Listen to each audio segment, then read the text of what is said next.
Hey YouTube, how's it going? Today I'm going to show you how to replace memory on the HP Mini 1010. So you get a small flathead screwdriver and you just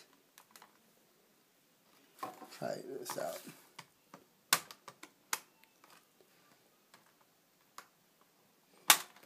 See, there it is.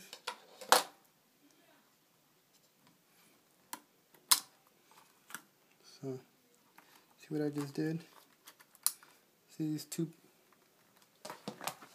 pins right there? There's one, and it does both, I guess. And there's the other one too. But it just push out. There you go. And see how it goes up? Just slide up. And the other one, the new one, same way. You just put in, slide down, and then push back. There you go. That's how you replace your RAM memory on your HP.